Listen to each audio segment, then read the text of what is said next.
Hi. The one of the Are You Afraid of the Dark episodes I watched last night for today's video is one that I've been looking forward to a lot. I don't believe I've seen it before. In fact, I don't believe I've seen either of these before, although there were things, not like the lines or the moments in past episodes that have been, that's the one that proves that I've seen this before because I remember it, but there were moments that felt like they might be familiar, but they're too vague.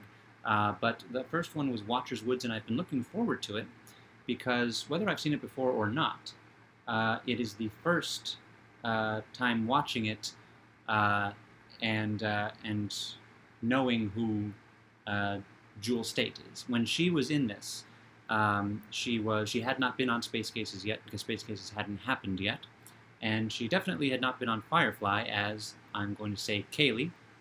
I believe that's what the malevolent supernatural force I live with told me the character's name is. Which definitely hadn't happened yet. She was not much younger, but definitely looks younger in this. And so I was, since Catalina is my favorite part of Space Cases, one of my favorite parts, but probably my favorite part, I was excited to see her do something other than engineer-minded spaceship crew member, which is both Catalina and Kaylee. So getting right to it, there seems to be at the top of this episode a lightning storm, and people are concerned about being electrocuted. I don't know, but we are introduced to the character of Sam, very specifically Sam, because I guess they're going for. I think it was Betty Ann brought her, and I think they're going for, or maybe Kiki did, but I think they're going for. Everybody thinks because the name is Sam that it's going to be a boy. And then she takes off her bulky leather jacket and the bag over her head, and it's a girl. And she says, I'm also known as Samantha, but call me Sam.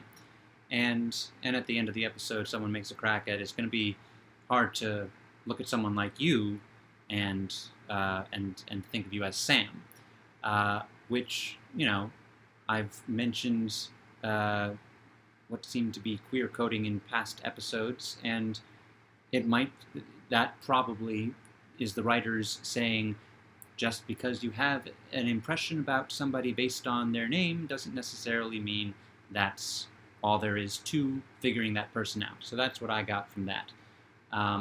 Frank, the character Frank, he flirts with her and reaches out to shake her hand. She gives him a very firm handshake, and he kind of skulks, he's a little embarrassed. But that's the way they did it back in the day. So her whole thing is spirits of the woods, and I think she brings up a bunch of Native American legends, and she says her story is about a particular woods during a summer camp time. So there are two main characters, Sarah and Kelly. Kelly is the one played by Jewel State, and they are at a sleepaway camp. And it's Sarah's first time, but she's really into it. And Kelly's been there, she knows the ropes, she hates it. And we find out later she hates it, she says, because her parents just wanted her out of the house for 2 weeks. So there's we get a little bit of that. It kind of begins the same way that both versions of The Parent Trap start, actually, come to think of it. And I was surprised that Kelly, the Jewel State character, is the bully in this. It's just, she's tough as nails as Catalina, and I'm not as familiar with Kaylee, but and I assume she has done other things, but those are the only that I'm familiar with. But she's a convincing bully, convincing, unhappy mean girl. Like we get the line where she says, "My parents wanted me out of the house for 2 weeks." So we find out she's very unhappy, and that's why she's. But anyway, she also long blonde hair. I think that the Firefly character is brunette, which I don't know. It might be her natural hair color, but I'm used to seeing her, of course, with a rainbow wig. So she's the bully, and she's bullying the new kid, Sarah, and tells the story after making fun of all the merit badges Sarah has earned of Watcher's Woods. It's a kind of like a Bermuda Triangle, but it moves around the woods, and she tells the story of three. I guess they're called. So I wrote it down somewhere, not where I should have written it down. Trail makers or something like that. And they got lost in the woods, and the Watcher took them. And all that was found, I guess, were their whistles that they were given in order to be found and get out of the woods. So there's a picture of these three girls from 1919. I guess that was the last time it happened, which at the time, let's see, when the episode aired, was 1994. So about 75 years have passed at the time of the airing. Obviously, now it's over 100. So they've been missing for 75 years, and they didn't have their whistles to call for help. So then they called it getting blipped, which I found funny because in the Marvel movies, Thanos snapped his fingers, and everybody outside of the Marvel movies called it the snap, but in the world of the Marvel movies, they refer to it as the blip. So I found that amusing. The Watchers, so the Watcher guards the woods. That's why it's the Watcher's woods, and he picks souls to take. So anyway, it's kind of a Girl Scout type thing, and they are called together to collect samples in the woods, leaves and rocks, I guess. And of course, Kelly and Sarah are paired together. And they talk a little bit. We get the line about Kelly. Kelly wants she tries to smoke, and Sarah won't let her. When it does come back, it's a weird thing. Not so much weird, I guess, back then in a kids' movie, but it looks in a kids' TV show. But it looks weird now, and they don't smoke. Smoking is bad. That is the message of, I think, the episodes where smoking has been referred to in the past, but just. It was a bit of a shock to see Catalina break out a cigarette and a lighter, and then Sarah takes the lighter, confiscates it. And in retaliation, Kelly tricks Sarah. She says, she kind of feigns friendship and then tricks her into going to look for some kind of nest, and in the meantime steals her bag and leaves. But then she can't find her way out either. And she opens her compass, and it's spinning. And then her book bags, the bags vanish. She finds, she goes through a path with bushes on either side, and it does the thing where the camera pans away with her, and then it goes back, and now there are bushes. But this is before CGI is a big thing, so it was actually more impressive than like with the Frozen Ghost, where you see the kid off in the distance, and then we follow the camera. Unbroken shot follows the person running from the kid, and then pans over, and the kid's much closer. And this time, it's the actual actor playing the kid, not a stand-in. But with bushes, I liked it as far as the magic of television. And Sarah also is trying to find her way, and she encounters a tree with a face that turns out to be the Watcher. And this is after they've both been out after dark, and Kelly finds this weird campsite, and unappealing looking campsite. There's a head on a stake. It's a horse head or something on a stake, or on a pike, and she's wandering around the campsite, and she gets captured by three. They're not witches, but they seem to have some kind of magic. They are the missing girls. Trailmakers, there it is. That's where I wrote it down. And they think that Kelly has their whistles. Apparently they say the Watchers stole their whistles so they couldn't get rescued out of the forest. And we know the whistles are back at the cabin.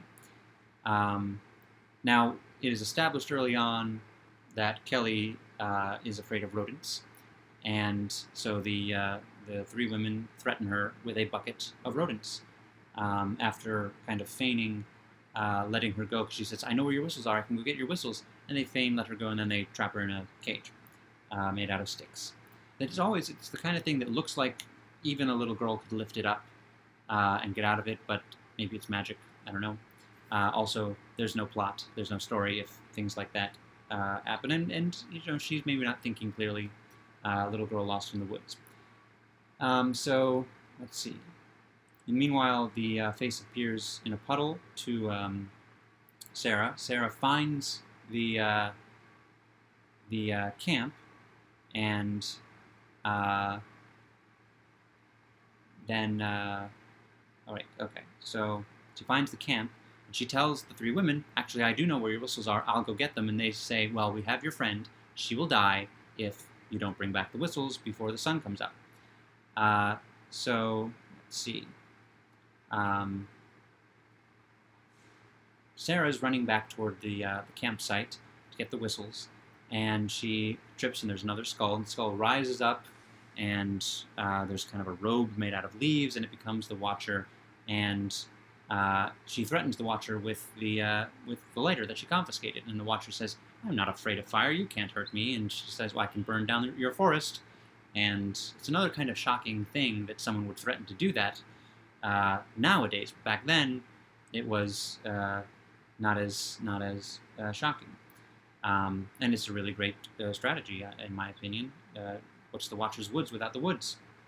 Just the Watcher. Is there a Watcher without the woods? So Sarah goes back. She gets the whistles. She runs back to the campsite. She trips. One of the whistles flies into the mouse bucket. Nobody knows where it goes except Kelly, who has to grab it because when Sarah presents the women with only 2 whistles, they say, "That wasn't the bargain. The bargain was all 3 whistles. We're going to kill her." And so Kelly has to face her fear of rodents and grab the whistle, toss it to the women, and save Sarah, who has been taken as well because she failed to bring all the whistles back. The women whistle, and they disappear. The campsite disappears, and then as Kelly and Sarah are wandering back toward their own campsite, we see an old-timey carriage. There are 3 girls in it, and we know that the girls are safe. And then the rest of the campsite people who have been out looking for them probably it's the next morning, and everyone is reunited, everyone is fine. So that is Sam's first story. And while I liked her leather jacket, not as theatrical as